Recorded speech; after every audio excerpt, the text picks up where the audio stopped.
It's Terry Springs here. Thank you so much for staying with us on today's Talking Solutions, One Talk Sports. Let's do this. Your show. You're the quarterback now. We're going to discuss the Nevada Sports Hall of Fame. In studio with us, we have Steve Stallworth. Are you the GM at the South Point? What is your title there? Of the arena. Yes. Yes, the South Point Arena and Equestrian Center. So we Love that place. We have a great time over there, Terry. June Fests I did on stage down there. And also with us today, Dan Dolby, who is the Executive Director of the Nevada Sports Hall of Fame. That's what I want to know about today, guys. Now, Steve Stallworth, you've got a long background athletically here in Southern Nevada. For people who maybe haven't been here as long, you were with UNLV football. What did you do, quarterback? Yeah, I'm old. That's what that means, Terry. Yes. No, Terry, I played football here at UNLV from 1982 to 86, and I'm a trivia question there. I don't know if you know this or not. Who followed Randall Cunningham at UNLV? You're the guy? I'm the guy. There you go. I never knew. That's the only trivia question I'm part of. But Terry, we are really proud about our Southern Nevada Sports Hall of Fame. Dan, of course, has all the specifics about this year's event, but I was one of the guys back in the day that was part of the founding of it. And back then it was Cliff Finley, Rich Abajian, who were really sort of the visionaries behind it. And the vision back then was we were the only state in America that did not have a Hall of Fame. You're kidding. Believe it or not, 20 years ago. And we just felt like not only was the timing right, but a very, very dear friend of ours who you know, we just knew we wanted to do something to honor him properly. And so not only was he our inaugural inductee, he also was, you know, the person that helped kick off the Hall of Fame, and that's David Hum. For our listeners out there who may not remember David played football here at Gorman High School, was a local star, still probably the highest recruited athlete ever out of Las Vegas, went on to stardom at the University of Nebraska, 3 bowl rings, played on a national championship team in Nebraska, and then played in the NFL for 10 years, 8 of those years with the Oakland and LA Raiders. So that was the kickoff of our Hall of Fame. And after that, we said, wow, I think we really have something here, you know? So 20 years later, and to see where we are now, really for someone like me is just amazing to think that our organization could grow like it has and to really reach the stature that it has in our community. So we're real proud of our association and just real proud of where the Hall of Fame has gone. Rightfully so. With the growth of Las Vegas, naturally, a lot of us did not grow up here. I was not so fortunate. As I have told people over the years, I had to get here as an adult and find out how great Las Vegas really is to say, that's where I want to be. So the last 23 years I've been here, this is definitely home. It is fun, though, to talk to people who have not grown up here or people from elsewhere, as many tourists as we have coming through, to talk about how many amazing sports figures actually have come through Las Vegas in whatever fashion. And Andre Agassi, who was at the peak of his, he was just winning Wimbledon for the first time when I was moving here. And to watch Andre grow up and all of the things that he has given back to the community between him and his wife, Steffi Graf. And that's just the beginning. We have so many people, the Maddox brothers in baseball. Mm-hmm. I know a future Hall of Famer. I don't imagine you've gotten around to Bryce Harper quite yet. Not quite yet, but you know what? It's funny when I hear you kind of talk about that, because one of our fears when we first started this, because, you know, we induct 4 to 5 people each year, and one of our fears was that, wow, we might run out of people. But it's amazing, Terry, as our community has grown, nobody knew who Bryce Harper was 20 years ago. He was barely here. That's right. I mean, you know, nobody knew who Tasha Schweikert was, who became a medal winner in the Olympics as a gymnast. And there's so many athletes that are coming out of Las Vegas now. And it's exciting to even, you know, who knows what the future will hold here in the next 5-6 years even. We just have a lot to be proud of. And I love highlighting it, shining a light on what we've got going on as far as athletics here. And with some of our schools, too. I know, Steve, you mentioned earlier that Bishop Gorman has long had a tradition of excellence when it comes to athletics. But we also now have Findlay Prep, and I know that they're turning out some amazing basketball players. And you've seen these baseball players that we have on the horizon. We mentioned Bryce Harper. Now, I have not committed to memory the name of the guy who's making waves with the Chicago Cubs as a rookie this year. Is it Chris Bryant? And he's a hitter. Yep.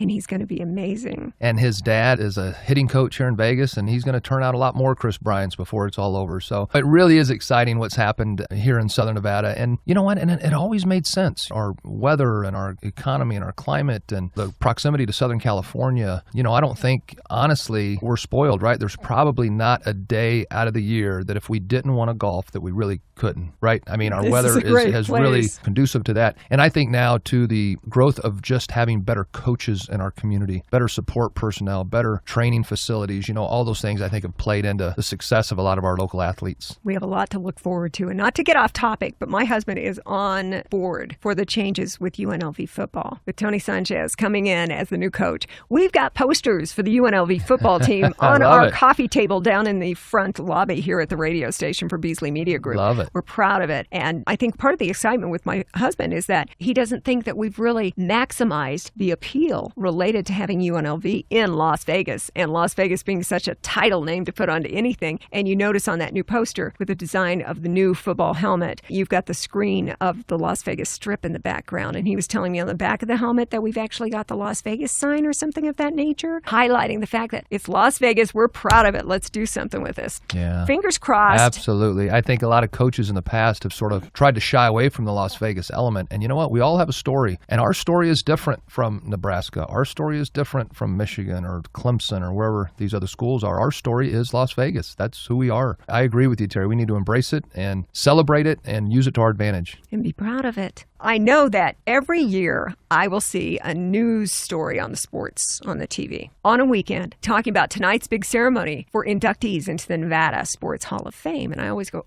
I missed it again. But it's always neat people who are being inducted. I want to bring Dan Dolby, Executive Director of the Nevada Sports Hall of Fame, in. I'm hearing the names Kurt Busch, Mike Tyson, and a ceremony, I believe, on June 19th. Can you tell us about this? You're 100% correct on that. June 19th is going to be our next induction class. We have 5 noteworthy people that made an impact on Vegas, and we're excited about having them. It's Mike Tyson, Kurt Busch, Glenn Carano, Rick Griffith, and Joe Kelly. This year's class, I'll put them up against anybody that we've had in the past 18 years, and we're looking forward to a great event this year. From what I've seen, because I've seen the TV news stories every year, looks like it's kind of a banquet setup, and everybody gets together for the evening. This has become, Steve was there from the beginning, and I came in a couple years later when I moved to Vegas 17 years ago, and from where the event started to where we are now has been just an incredible journey for the entire board and everybody that's been involved with the organization. We'll have 600 to 700 people this year, and we rent the Orleans Arena. It is the who's who of the sporting world in Las Vegas and the business world, and it's not uncommon to walk down the aisle during the cocktail hour and see the likes of the Boyd family and Michael Gaughan and the people that really built this community and continue to embrace it. The sports world is a big part of their lives, and it's really neat to be a part of. You mentioned Michael Gaughan, and I know that the Gaughan name in NASCAR has become quite something because, of course, we have the Busch brothers. Mm-hmm. We've got Brendan Gaughan. Mm-hmm. They're making their mark also on NASCAR. So we've talked about all the different sports. We are so proud to have so many people from Southern Nevada who have been big forces. Well, that's the beauty of our organization is we've ventured outside of what you would call the marquee or the big 4 sports. And we have people from the tennis world and the golf world and motor racing and Michael Gaughan. The thing that I love about seeing Michael every year at the event is he walks back into the house that he built, the arena there. The Gaughan family was inducted just for the support that they have given over the years, both financially and lending their name to programs and different causes.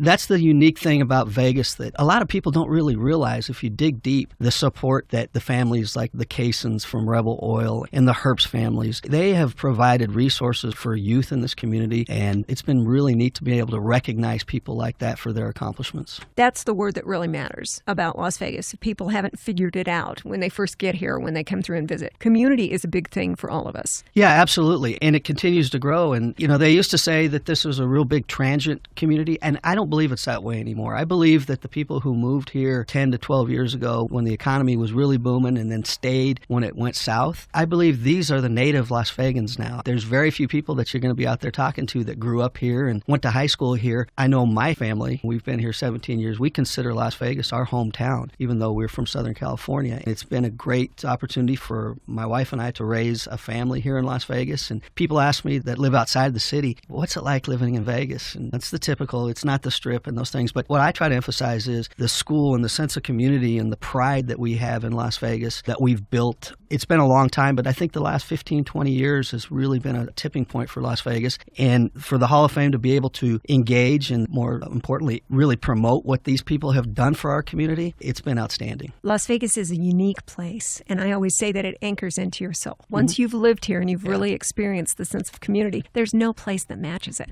Today on Talking Solutions, we've got Steve Stallworth, General Manager of the South Point Arena and Equestrian Center, and also Dan Dolby, who is the Executive Director of the Nevada Sports Hall of Fame. And that's what we're talking about today. I mentioned that I've seen it on TV, that we've inducted such great sports figures, that this goes on an annual basis. And your next event is coming up at the Orleans Arena, June 19th. Is it something, Dan, that people can attend? I mean, we don't have to just watch it on TV. Can we be a part of this event? No, absolutely. We have, like I said, 600 to 700 people we're anticipating this year to attend the event, but the public is absolutely invited. There is a ticketing price, and all the ticketing, all the sponsorships, everything that we raise goes back into the youth sports movement here in Las Vegas. So we have some initiatives that we're pushing in the middle schools for sports. So there is a price involved, but we invite everybody to come, and we would love for this event to become something we could fill the arena and have 6,000, 7,000 people there. I'd like that. Yeah. Get a chance to go and spend an evening with some sports legends. Yeah. Over all these years, Dan, how many total athletes have we got in the Nevada Sports Hall of Fame? Well, we're proud that with the addition of the 5 this year, this gives us 89 inductees, starting back with Mr. Hum back in the day. And the list of the notable people that we've inducted is huge, and we'll just continue to grow with this class. And it's going to be really interesting going forward to be able to put some more people in over the next few years. And we talked about earlier the youngsters that are making the impact in the sports world, but I also want to highlight the people that may not be known to the general public. People like Joe Kelly, who we're inducting this year, who started the youth golf movement here in Las Vegas 30 years ago and was able to grow junior golf to astronomical numbers and get involved with the first tees to expose kids to another sport. You're looking at Rick Griffith, who, quite frankly, before we even got involved with Rick, I really didn't even know much about the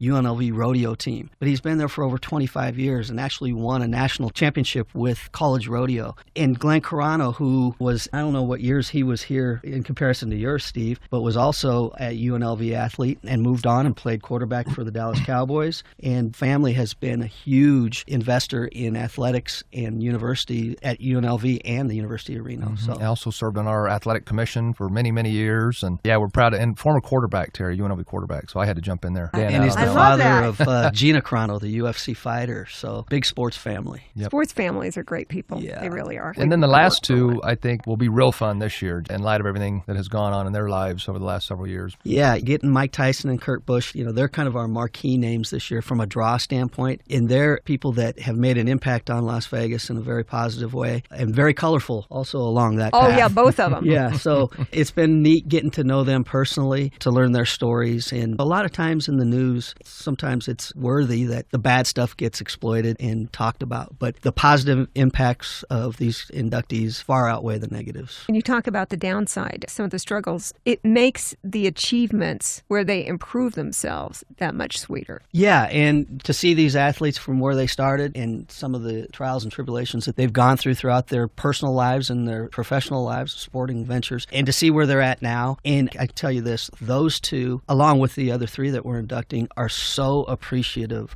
of what we're doing to get them into the Hall of Fame. And sometimes when you're dealing with a high-profile athlete, you don't really understand or know what they're going to feel about going into the Hall of Fame because they may not know a lot about our organization. But these two have really embraced it, and it's going to be fun watching them being able to interact with our class of this year, the past inductees, and everybody in attendance. Why not be a part of it? The ceremony for this year's induction for the class of the Nevada Sports Hall of Fame is coming up on June 19th at the Orleans Arena. It is open to the public. Like we said, there is an entrance fee. You need to buy the tickets. You can't just show up. But the money is also going to benefit youth sports programs here in Nevada, and it's going to be great. I'm just going to put this out here. If you have a dad who is a sports fan, aren't they all? That would make a great Father's Day gift. Just saying. It's a great idea. Love that. They could be part We're of going that. to use part of our marketing plan. Do. Yeah. I'll help any way I can. Yeah. It's a great organization. We're proud of it from the top down here at Beasley. Of course, we all work for Tom Hum, brother of David Hum, who was the first inductee to the Nevada Sports Hall of Fame. You've got 89 in there. 89, and the list keeps growing, and we've got an induction committee, and there is another 50 to 60 names, and we get people calling up, offering up people that they'd like to nominate, and it goes to our committee, and then we go through a little bit of a process. But there's no shortage of names of people that made a great impact in Las Vegas and are very deserving of the award. Is there a place, Dan Dolby, where we could actually go visit? Is there a headquarters for the Nevada Sports Hall of Fame? There is. Cliff Finley and Richard Badgen at Finley Finley Toyota have been absolutely wonderful over the years, and they've treated us like family. And we actually have up in their community room upstairs at Finley Toyota, we have all of our pictures, we have our plaques, we have memorabilia for the public to go in and take a look at. So if you get a chance and you want to see some history of local sports in Las Vegas, make a trip out to Finley Toyota. It's a really neat room. Finley's, I know, have always been big supporters. You go to any UNLV kind of athletic event, and there's going to be Finley somewhere as far as sponsorship.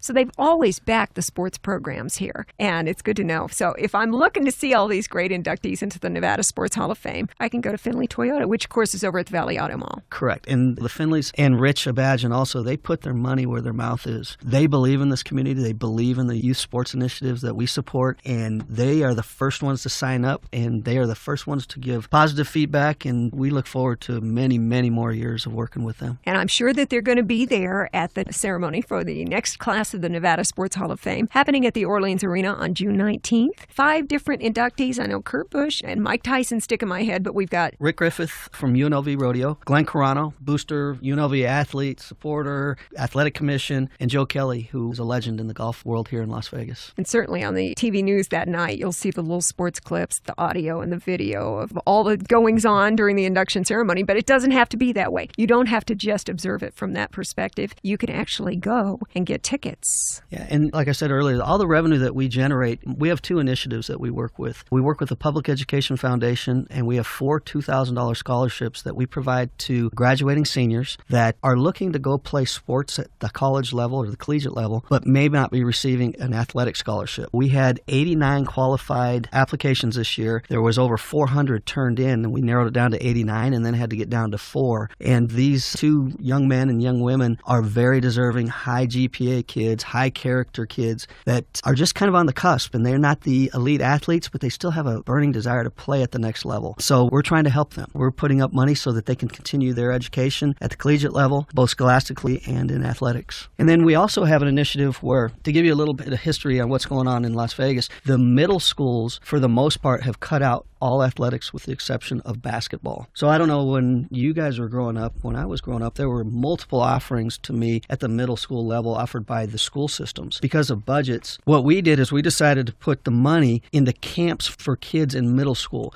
So our goal this year is to send 500 to 600 kids to sports camp at the middle school level. We have middle school basketball camps, volleyball, soccer, and we have baseball. And over the next few years, we hope to expand the number of kids and the number of camp offerings. So we're going to put quite a bit of resource and revenue against these initiatives to get these kids active, because they're at the tipping point in junior high, because they don't know if they're good enough or they haven't been exposed to a sport. We want to make sure that's a positive experience for them. And these camps are run by UNLV Baseball, and they're run by Vegas Elite and Ed Van Metren from the volleyball world. These are people that can really make an impact over a 4 or 5 day period for these kids to hopefully push them to continue playing at the high school level. So we're excited about it, and those are all starting to come up here in June. That's wonderful to give them a chance. When you mentioned at the middle school level that budgetary restraints have caused the stripping out of some of those, I just think back to my junior high days back home in Kansas, where I learned to jump hurdles for the first time, where I was first exposed to cross country, where I learned shot put and all the stuff that I don't do now, but at least I had the chance. Sure. And we want to give those kids the chance. And we've been able to honor the Public Education Foundation kids over the last 7 or 8 years. And I hear back from these kids that go on and are so thankful for the monetary funds that we supply. But it's just neat hearing the kids' stories. And I'm moving back to Vegas with a degree in engineering, and I plan on doing this. And I plan on giving back to the community and the sports world too. So how do I get involved? These are kids that are the future leaders in the generations for us to build a bigger base in Las Vegas and just continue to make this a great city. How nice is that? By honoring sports figures through the Nevada Sports Hall of Fame, generating the money from programs like the big induction ceremony at the Orleans Arena on June 19th, you end up pumping money back into these programs and basically paying it forward for the next generation, who can also go on to achieve amazing things, come back, make our community stronger, and some of them maybe end up in the long run in the Nevada Sports Hall of Fame. Absolutely. If that's their goal, great, but I get a satisfaction from just seeing those kids want to come back to Vegas and be a vibrant member of what we do here, both in the professional world and then helping kids going forward, like you said. This is a special place, isn't it? This is an awesome place. Proud to be a member of Las Vegas. Love it. It's home for me. It's home for you guys. Want to thank Steve Stallworth, who is the general manager of the South Point Arena Arena and Equestrian Center. Did I get it right? Absolutely yes, perfect. I've been practicing.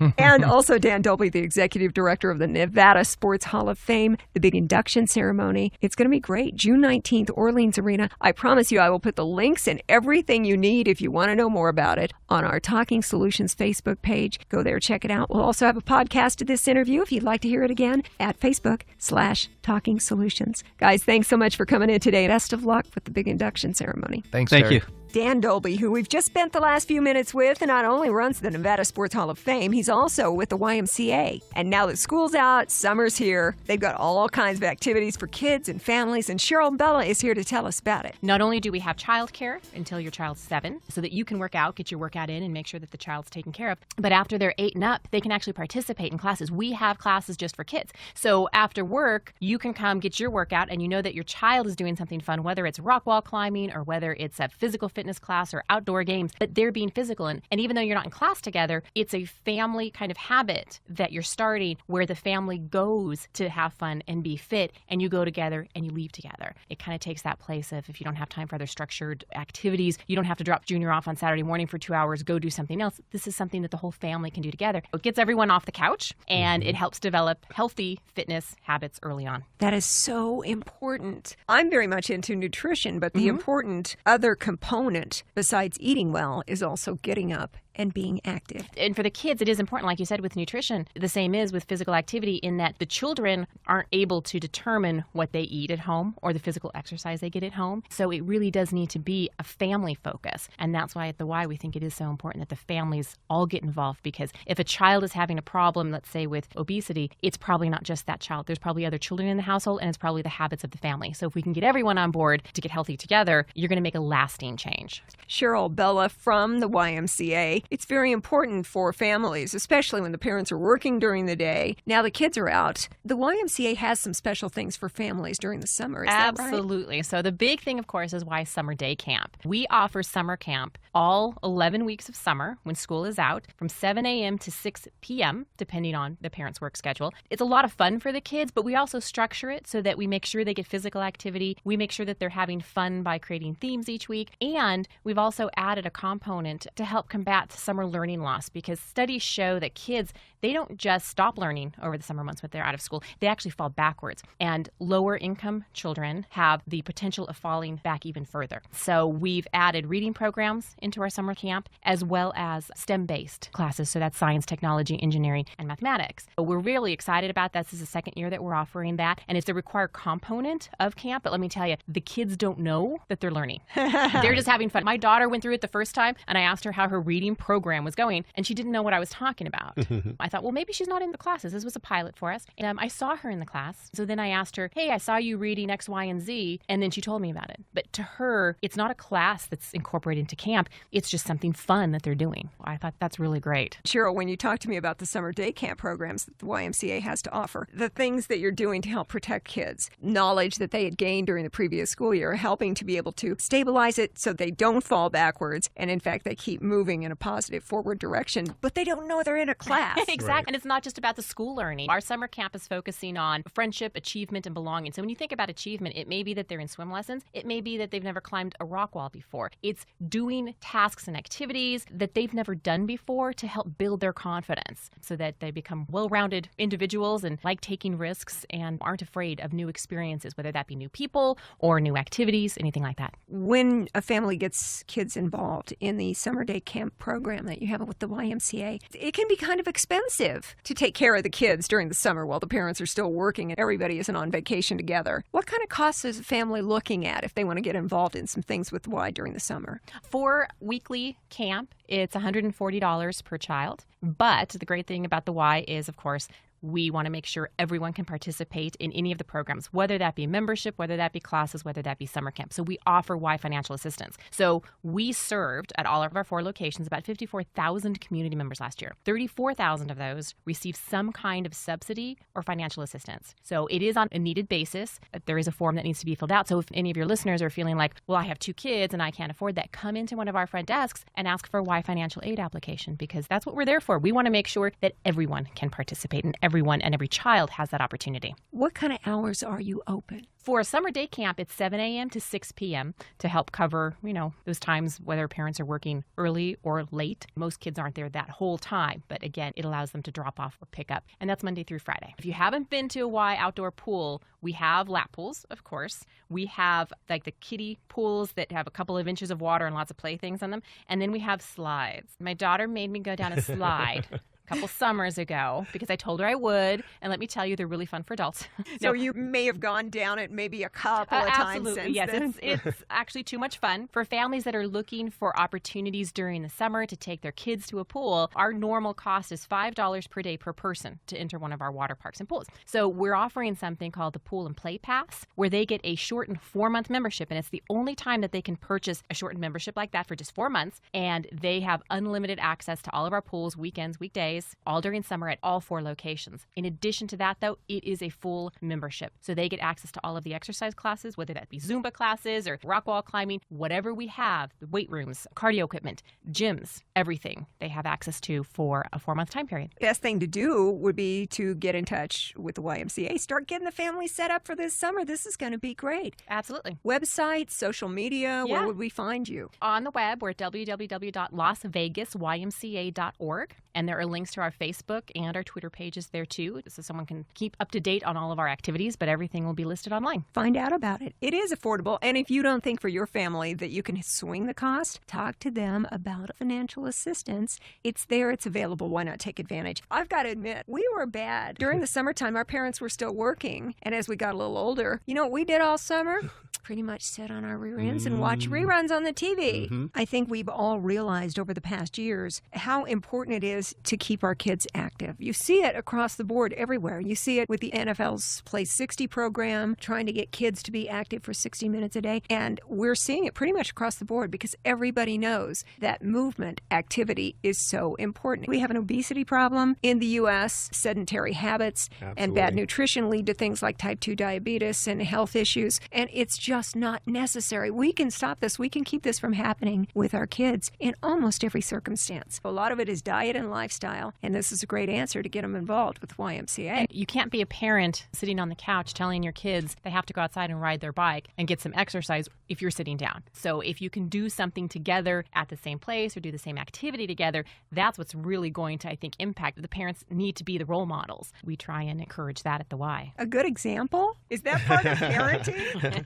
We are really happy to spread the word because the fact is movement is important for all of us. It has so many benefits. This is a great opportunity. And Cheryl Bella is giving us information on a lot of the other things you've got going on with the YMCA, and there is so much. There is, and it's exciting. The summertime at the Y is a little bit crazy. With the summer camp, we welcome between our 4 locations about 1,500 campers during those 11 weeks of camp, and that's a lot of kids and a lot of parents. Yes. And the energy in the buildings, it's fantastic. And then at the end of summer, when we get back to, quote unquote normal, it's kind of empty and it's kind of quiet. We miss those kids around, but they certainly have a good time. And you had mentioned when you were young, our parents left us home alone while they worked. You get to a certain age and that's fine. But the good thing about the Y camps is a parent can register a child for the entire 11 weeks of summer camp if they're looking at it because they need daycare. But they can also just drop in on a weekly basis. So we have camps that are themed. We have specialty camps. So parents can look and think, well, maybe my 14-year-old can stay at home by themselves, but maybe there's a couple weeks where I want to make sure that they're out doing something active, making friends. They can sign them up just for the week, look at the schedule and see what they might be interested in. It gives them a break. That would be something that we could see on the website? Absolutely. You look up our summer camp page and there's a guide with the schedule per location. So it's probably good to determine which location is going to be closest to you and then look up their guide for their schedule. For the Y, there are actually 4 locations around the valley. A lot of kids getting involved with the summer day camp. The one thing too, Cheryl Bella, that I believe people should not be saying from what I'm understanding with you is, I can't afford it because you guys provide options. We provide Y financial assistance to anyone that qualifies. So if anyone thinks that they can't afford it, please